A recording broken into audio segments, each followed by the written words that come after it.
The highlight of round 8 from the London Chess Classic was undoubtedly the game between Vasyl Topalov and Vishwanathan Anand.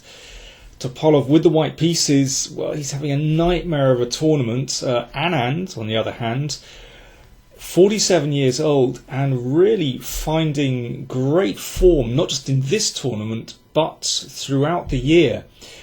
Topalov played d4, Anand played the Queen's Gambit, and Topalov went for this Bishop f4 variation, which is really high fashion at the moment against the Queen's Gambit declined.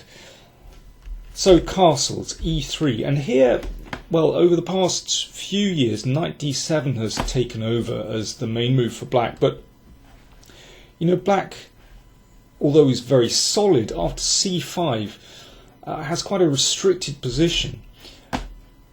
Personally, I quite like the move b6 here. This is not a bad continuation at all, with the idea of simply playing c5.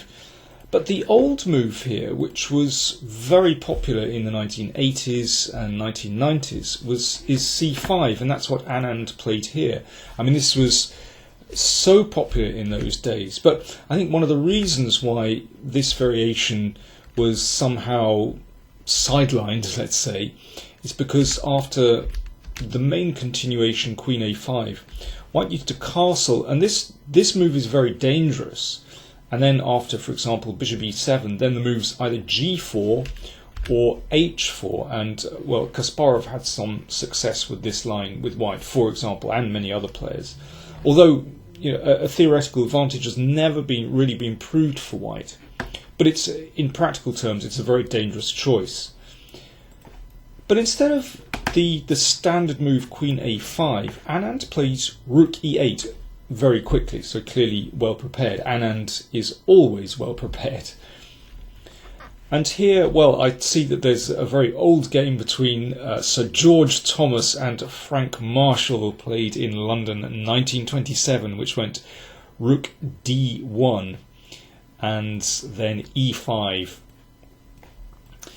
and knight d5, and Frank Marshall, the legendary American, actually won this game.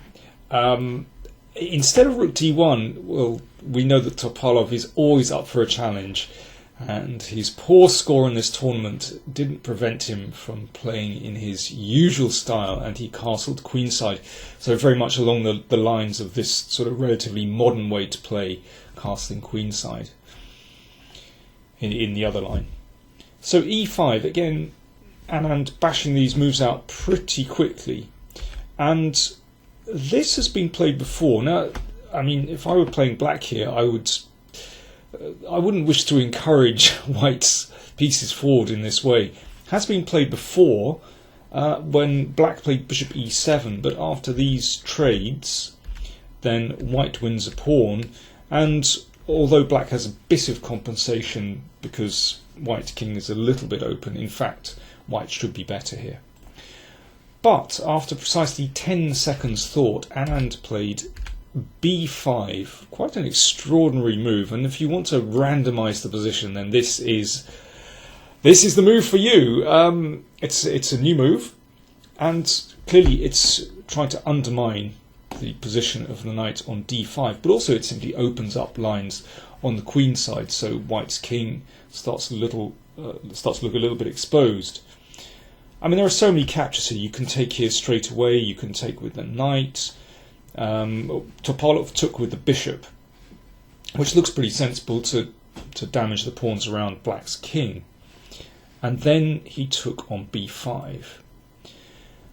Now, perhaps in his calculations, he'd been anticipating queen takes knight and this position, which, well, still highly unclear. Perhaps if Anand plays bishop e6, black still has some kind of compensation because these lines are opening up on the queen side, but white should be okay there. Instead, after this move, pawn takes pawn, Anand played an extraordinary move, knight a5. I mean, it just looks such a crazy position. But in fact, the more we looked at this move, we started to understand that this is extremely dangerous, the knight looks at these two important squares, particularly b3, which of course there's an immediate tactical point to this. White cannot take the bishop on c5. And apart from that, black simply wishes to play moves like bishop e6, and again looking at these light squares, and play the rook to c8 very quickly. And white's problem is that these pieces simply aren't taking part in the game. White under huge pressure. So for example, and of course queen takes knight is the immediate problem. And if this is protected, then let's say bishop e6, king hurries into the corner, then rook c8. I mean, black has a tremendous attack here for only one pawn, and you know this one is dropping as well. Looks very, very promising. Topalov tried e takes d4. Now remember, he's still got to look out for that knight. So the knight came back here. Anand now thought for 17 minutes, and I think that was time very well invested, because here either white is going to get his pieces out and you know he'll perhaps consolidate his pawn's advantage, or if black is in time, he'll get through to white's king. So Anand, after his think, he'd obviously done his calculation, took, and then played bishop e6. Well, it's a couple of very natural moves, looking to get a piece on b3. And obviously there's a threat to play bishop here. There's also a threat to play rook c8. And I mean, this looks very, very dangerous. It's only one move, and that's to take on d4, so that covers the b3 square, and potentially you can block on c6. Anand was playing these moves instantly. He obviously had it all worked out. Only move for white to block on c6. Anand exchanged. Now, of course, rook takes queen, not very good. After knight takes, black gets the queen back and will end up a piece up. So white has to recapture.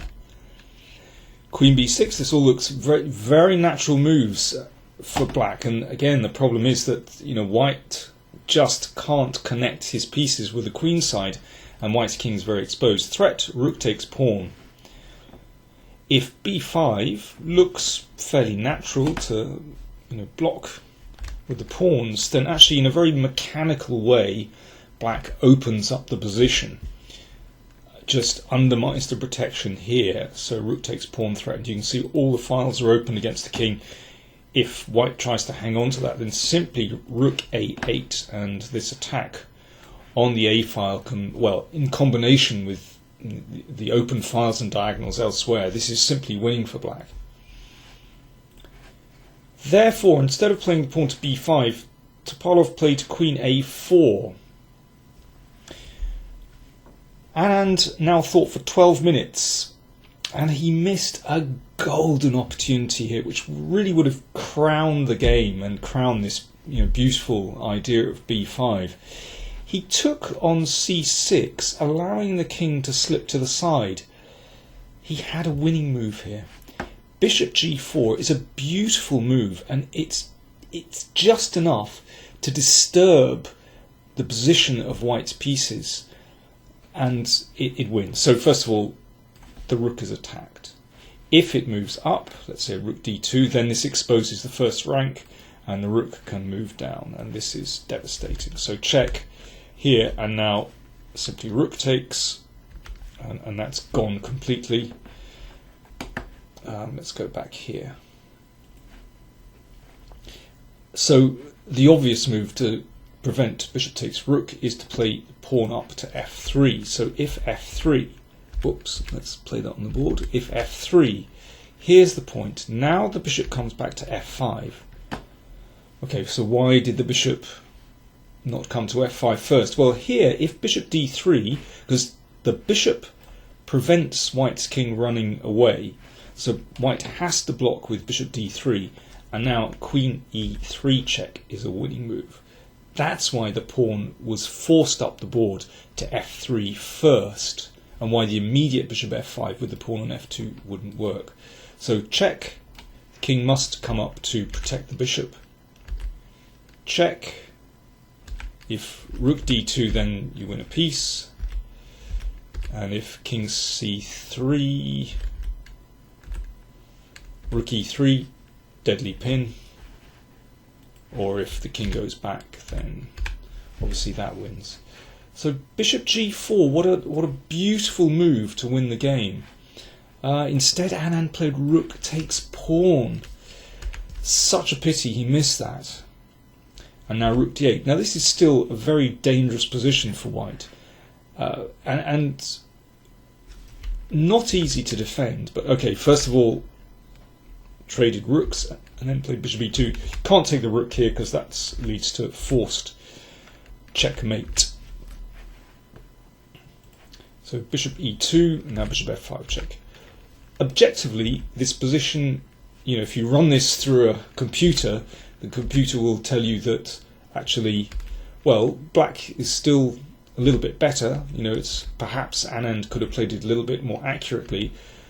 But essentially, in human terms, this position is now about equal. That's what the computers say. However, I'm looking at this position and I'm thinking, well, white's king is still in a very odd position. Black's pieces are very active, and here's the crucial thing, the difference between the king positions. Black's king is actually very safe, sitting on g7. White cannot get a hit at it with this beautiful cover of the pawns and the bishop.